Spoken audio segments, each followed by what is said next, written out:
Good morning बच्चों। Class BSc second year और BSc BEd third year के लिए ऑर्गेनिक केमिस्ट्री की आज हम एक नई यूनिट शुरू करने जा रहे हैं और नया चैप्टर भी, जिसका नाम है कार्बोक्सिलिक एसिड। इस यूनिट के अंदर दो चैप्टर है, एक है कार्बोक्सिलिक एसिड, दूसरा है कार्बोक्सिलिक एसिड के डेरिवेटिव। पहले हम कार्बोक्सिलिक एसिड को करेंगे, उसके बाद कार्बोक्सिलिक एसिड के डेरिवेटिव को पढ़ेंगे, जिसके पार्ट नंबर 1 की बात कर रहे हैं। और आज का हमारा टॉपिक है कार्बोक्सिलिक अम्ल। आज का जो हमारा टॉपिक है वो है कार्बोक्सिलिक अम्ल। कार्बोक्सिलिक अम्ल के लिए कार्बोक्सिलिक समूह लिया जाता है और उस समूह को इस प्रकार लिखा जाता है COOH। ये समूह जिस हाइड्रोकार्बन श्रृंखला के अंदर प्रेजेंट होता है वो क्या होता है, कार्बोक्सिलिक अम्ल होता है। चाहे CH3COOH हो, चाहे हमारे पास CH3CH2COOH हो, या हमारे पास CH3CH2 और CH2 और COOH, या फिर CH3CH2CH2CH2COOH। यानी कि सबके अंदर क्या पाया जा रहा है, कार्बोक्सिलिक समूह पाया जा रहा है। यानी कि वे हाइड्रोकार्बन श्रृंखला जिसके अंदर COOH समूह पाया जाता है वो सारे क्या होते हैं, कार्बोक्सिलिक अम्ल होते हैं। ये इनके एग्जाम्पल हो गए।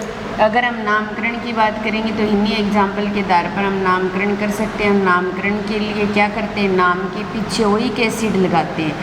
क्या लगाते हैं, ओइक एसिड या ओइक अम्ल लगाते हैं। अपने नाम लिखेंगे हाइड्रोकार्बन श्रृंखला का, जैसे नाम लिखा जाता है वैसे ही लिखेंगे हम हाइड्रोकार्बन श्रृंखला के अंदर। जैसे एल्केन के रूप में तो एल्केन की तरह, एल्किन की फॉर्म में तो एल्किन की तरह लिख कर नाम के पीछे क्या लगाएंगे, ओइक अम्ल लगाएंगे। जैसे हमारे पास एक ही कार्बन है, यहाँ 1 और 2 कार्बन है, ठीक है। और वैसे अपने क्या लिखेंगे इसको, और 2 कार्बन के लिए क्या लगाते हैं, 8, ठीक है। और 1 ओइक अम्ल क्या हो जाएगा, 1 ओइक अम्ल हो जाएगा। या फिर हम इसको क्या बोल सकते हैं, एथेनोइक अम्ल, एथेनोइक अम्ल, ठीक है। और इसके लिए एक कार्बन में हम HCOOH ले सकते हैं, एक ही कार्बन है, और एक ही कार्बन के लिए क्या लगाएंगे, मेथेनोइक अम्ल, मेथेनोइक अम्ल। और या फिर इसको क्या बोला जा सकता है, फॉर्मिक एसिड, फॉर्मिक एसिड इसका नाम होता है, फॉर्मिक एसिड नाम बोल सकते हैं। 3 कार्बन है इसलिए प्रोपेनोइक अम्ल क्या हो जाएगा, प्रोपेनोइक अम्ल। या फिर इसको ऐसे लिख सकते हैं हम, प्रोप, या प्रोप और एथ और एन लगेगा भाई, प्रोप और सारे सिंगल बॉन्ड एन और 1 ओइक अम्ल, 1 ओइक अम्ल ये लिख सकते हैं हम, ठीक है। और यहाँ पर 4 कार्बन है इसलिए क्या बन जाएगा, ब्यूटेनोइक अम्ल, क्या बन जाएगा, ब्यूटेनोइक अम्ल, ठीक है। या फिर क्या बन जाएगा, ब्यूट एन 1 ओइक अम्ल, ब्यूट एन 1 ओइक अम्ल। या ये बोल सकते हैं 5 कार्बन है इसलिए क्या बन जाएगा, पेंटेनोइक अम्ल, क्या बन जाएगा, पेंटेनोइक अम्ल।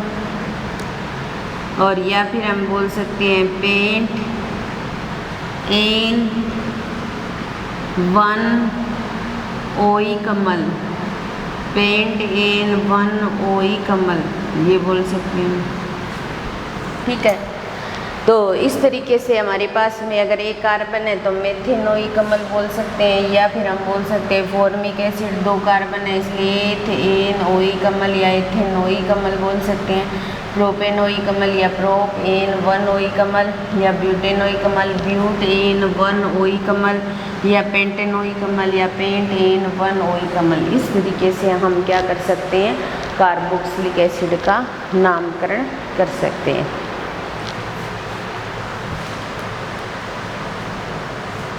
ये तो बात हो गई कार्बोक्सिलिक अम्ल होता क्या है और उसके नामकरण को कैसे किया जाता है उसकी बात हो गई।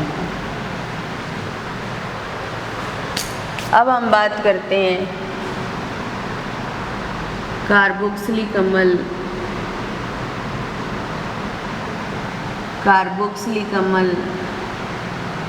की संरचना व बंधन की बात करते हैं।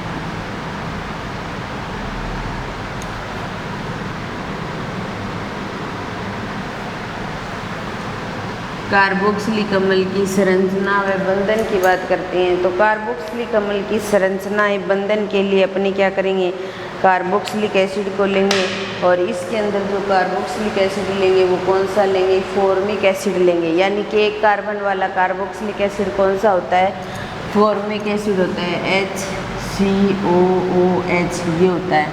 तो इसको लेंगे हम HC और डबल बॉन्ड O और O और H ये पाया जाता है। ठीक है, अब देखिए यहाँ पर जो कार्बन है उसका संकरण क्या है, sp3 है और बंध कोण sp2 है और बंध कोण का मान कितना होता है, 120 डिग्री होता है।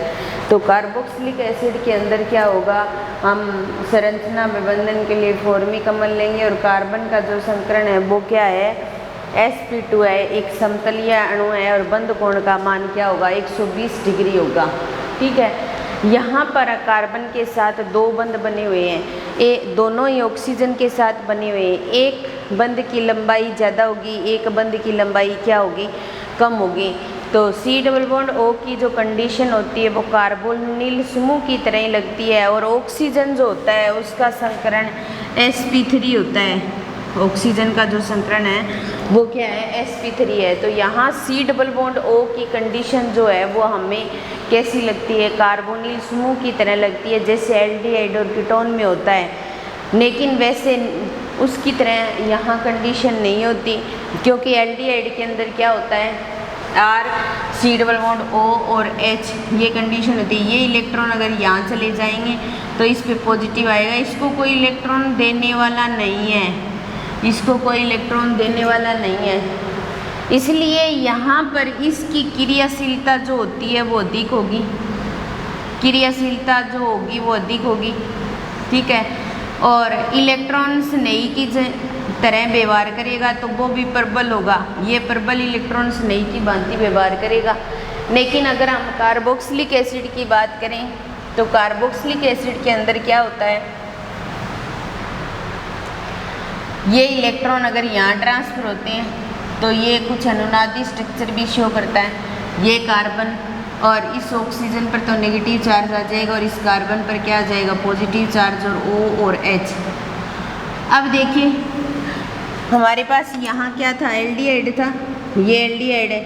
अगर हम इसके इलेक्ट्रॉन यहाँ ट्रांसफर कर देते हैं तो यहाँ हमारे पास ये यहाँ नेगेटिव और यहाँ पॉजिटिव आ जाता है। लेकिन इसको कोई इलेक्ट्रॉन देने वाला नहीं है, लेकिन इसको इलेक्ट्रॉन देने वाला है, ऑक्सीजन अपने लोन पेयर यहाँ दे देता है। तो ये अनादि स्ट्रक्चर शो करता है और इस तरीके से कार्बन और ऑक्सीजन के बीच में क्या आ जाता है, डबल बॉन्ड आ जाता है। ठीक है, और ये O नेगेटिव की फॉर्म में रहता है। तो ये कुछ इस प्रकार के अनुनादी स्ट्रक्चर को शो करते हैं, जिसके अंदर क्या होते हैं कि जो कार्बोक्सिलिक एसिड का जो कार्बन है वो उतना प्रबल इलेक्ट्रॉन्स नहीं हो सकता जितना कि एल्डिहाइड कीटोन का होता है, क्योंकि एल्डिहाइड कीटोन के अंदर कार्बोनिल समूह है, इसके इलेक्ट्रॉन इधर चले जाते हैं, इस पे पॉजिटिव, ये प्रबल इलेक्ट्रॉन्स नहीं की भांति व्यवहार करता है।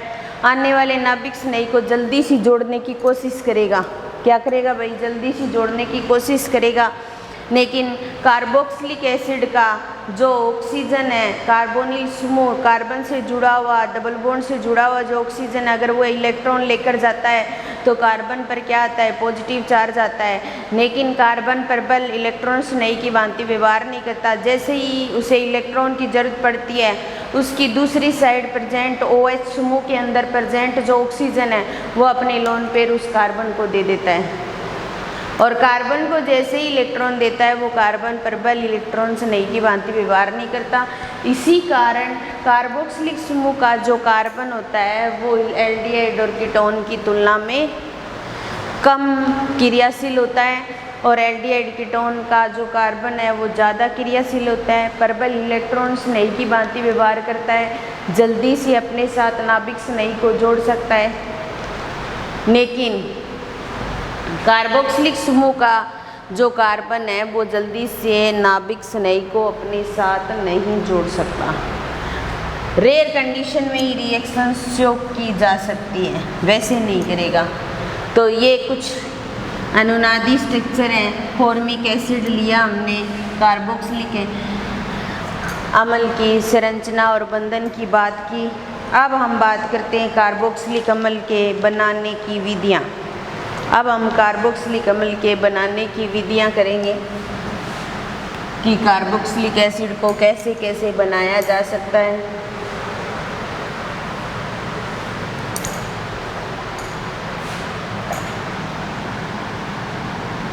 काफ़ी सारी विधियाँ हैं इसकी बनाने की विधि।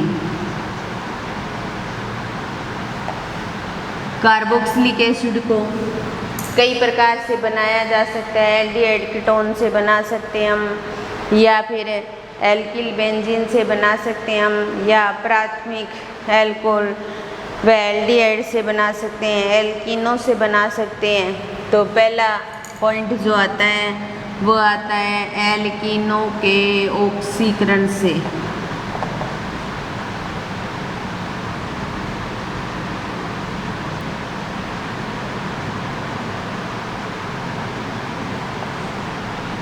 आपने फर्स्ट ईयर के अंदर पढ़ा भी होगा एल्किन वाला चैप्टर, या बीएससी बीएड सेकेंड ईयर वाले उन्होंने भी पढ़ा होगा एल्किन वाला चैप्टर।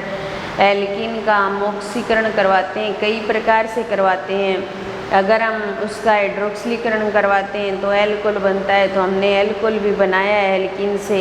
जब हम उसका ऑक्सीकारक विदलन करते हैं तो उससे भी कार्बोक्सिलिक एसिड प्राप्त होते हैं। और अगर हम ओजोन के साथ रिएक्शन करवाते हैं, और उसे क्या बोला जाता है, ओजोनी अपघटन। क्या बोला जाता है भी, ओजोनी अपघटन। और ओजोनोइड बना करके अगर ओजोनी अपघटन करवाते हैं हम एल्किनों का, तो उससे भी हम कार्बोक्सिलिक एसिड बना सकते हैं।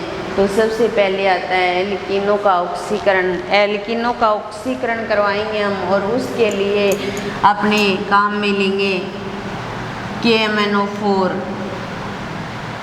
ये एल्किन ले ली हमने, और एल्किन का क्या करवा रहे हैं हम, ऑक्सीकरण करवा रहे हैं। किसकी प्रेजेंस में, KMnO4 की प्रेजेंस में और H3O पॉजिटिव की प्रेजेंस में ऑक्सीकरण करवाते हैं। ठीक है, ऑक्सीकरण करवाने पर ये दोनों कार्बोक्सिलिक एसिड में चेंज हो जाते हैं, और इस तरीके से हमें कार्बोक्सिलिक एसिड प्राप्त हो जाता है। अगर KMnO4 क्या होता है, प्रबल ऑक्सीकारक होता है।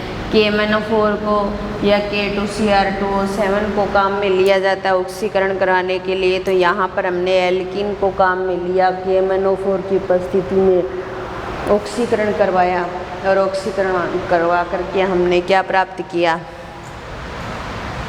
Carboxylic acid. अगर हमारे पास एल्कीन है और उस एल्कीन का हम O3 के साथ रिएक्शन करवाते हैं, O3 के साथ रिएक्शन करवा करके ओजोनोइड बना करके और उसकी हाइड्रोजन पेरोक्साइड के साथ रिएक्शन करवाई जाए तो हमें कार्बोक्सिलिक एसिड प्राप्त होते हैं। ये कार्बोक्सिलिक एसिड कैसे प्राप्त होते हैं, जैसे देखिए ये ओजोनोइड जब करवाते हैं तो इस तरीके से करवाते हैं हम। यहाँ तो हम सीधी रिएक्शन लिखेंगे, हम O3 के साथ रिएक्शन करवा रहे हैं तो ये CH और O और ये CHO इस तरीके से जुड़ जाता है, ये R और इसके साथ O ये इस तरीके से, फिर ये टूट जाएगा तो RCHO में चेंज हो जाएगा, और RCHO जो एल्डिहाइड होता है उसका ऑक्सीकरण करवाते हैं तो क्या बनता है, कार्बोक्सिलिक एसिड बनता है भाई।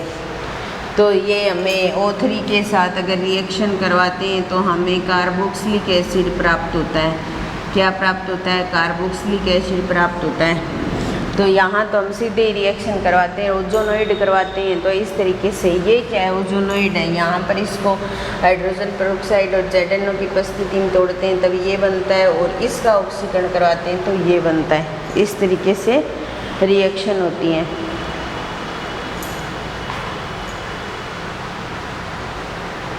फिर दूसरी रिएक्शन आती है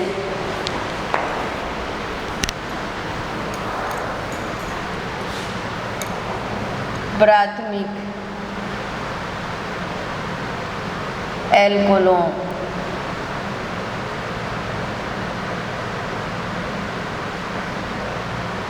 व एल्डिहाइड के ऑक्सीकरण से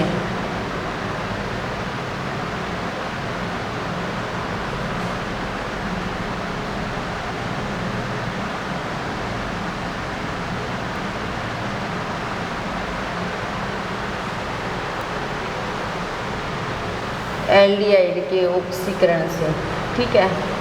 तो प्राथमिक एल्कोहल RCH2OH होता है, ठीक है।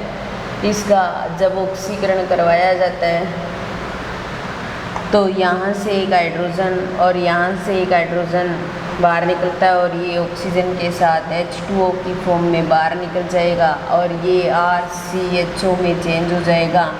फिर इसका ऑक्सीकरण करवाते हैं तो ये ऑक्सीजन इसके साथ जुड़ जाता है और RCOOH प्राप्त होता है। ये क्या है, हमारे पास प्राइमरी एल्कोहल है। क्या है, प्राइमरी एल्कोहल है। और प्राइमरी एल्कोहल का अगर ऑक्सीकरण करवाया जाए तो क्या बनता है, एल्डिहाइड। क्या बनता है, एल्डिहाइड। और एल्डिहाइड का अगर ऑक्सीकरण करवाया जाए तो क्या प्राप्त होता है हमें, कार्बोक्सिलिक एसिड। क्या प्राप्त होता है भाई, कार्बोक्सिलिक एसिड।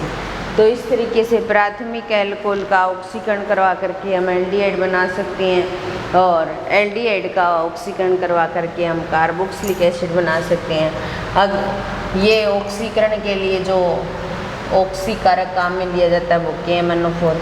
यहाँ हमारे पास ये एल्डिहाइड है, और एल्डिहाइड के टोलिन अभिकर्मक के साथ रिएक्शन करवाई जाए AgNH3 की ट्वाइस, और यहाँ पॉजिटिव चार्ज और OH नेगेटिव। हमने एल्डिहाइड वाली चैप्टर में पढ़ा, अभी थोड़ी दिन पहले ही पढ़ाया था मैंने। अमोनियम सिल्वर नाइट्रेट बोला जाता है इसको, या टोलिन अभिकर्मक बोला जाता है। इसके साथ जब रिएक्शन करवाते हैं तो हमें कार्बोक्सिलिक एसिड प्राप्त होता है, और उसके साथ में Ag जो होता है वो रजत दर्पण के रूप में प्राप्त होता है। ये हमने किया है, अभी थोड़े से दिन पहले ही किया था। तो एल्डिहाइड का ऑक्सीकरण करवा रहे थे हम, और एल्डिहाइड का ऑक्सीकरण करवाने के लिए हमने टोलिन अभिकर्मक और फैलिंग अभिकर्मक के साथ रिएक्शन करवाई थी। तो ये टोलिन अभिकर्मक है, और टोलिन अभिकर्मक के साथ जब एल्डिहाइड का ऑक्सीकरण करवाया जाता है तो हमें क्या प्राप्त होता है, कार्बोक्सिलिक एसिड। तो इस तरीके से हम कार्बोक्सिलिक एसिड बना सकते हैं। एक तो हम बना सकते हैं एल्कीनों के ऑक्सीकरण से, ऑक्सीकरण KMnO4 की प्रेजेंस में करवाते हैं, कार्बोक्सिलिक एसिड प्राप्त होता है। अगर एल्कीनों का ऑक्सीकरण, एल्कीन का अगर ऑक्सीकरण O3 की प्रेजेंस में करवाया जाए तो हमें ओजोनोइड प्राप्त होता है। उस ओजोनोइड को हाइड्रोजन पेरोक्साइड की उपस्थिति में करवाते हैं तो हमें एल्डिहाइड प्राप्त होता है। उस एल्डिहाइड का अगर ऑक्सीकरण करवाते हैं तो हमें कार्बोक्सिलिक एसिड प्राप्त होते हैं। फिर उसके बाद में प्राइमरी एल्कोहल का ऑक्सीकरण KMnO4 की उपस्थिति में करवाते हैं तो एक हाइड्रोजन यहाँ से, एक हाइड्रोजन यहाँ से H2O के रूप में बाहर निकल जाता है, और हमें क्या प्राप्त होता है, एल्डिहाइड। एल्डिहाइड का ऑक्सीकरण करवाते हैं तो हमें क्या प्राप्त होता है, कार्बोक्सिलिक एसिड। और अगर एल्डिहाइड का टोलिन अभिकर्मक के साथ ऑक्सीकरण करवाया जाए तो कार्बोक्सिलिक एसिड और रजत दर्पण प्राप्त होता है। क्या प्राप्त होता है भाई, रजत दर्पण प्राप्त होता है। तो इस तरीके से हम कार्बोक्सिलिक एसिड बना सकते हैं, और ये क्या है, कार्बोक्सिलिक एसिड बनाने की विधियाँ हैं। तो सबसे पहली बात तो ये होती है कि अगर कार्बोक्सिलिक समूह किसी हाइड्रोकार्बन की श्रृंखला के साथ जुड़ा होता है तो उसको कार्बोक्सिलिक अम्ल बोला जाता है।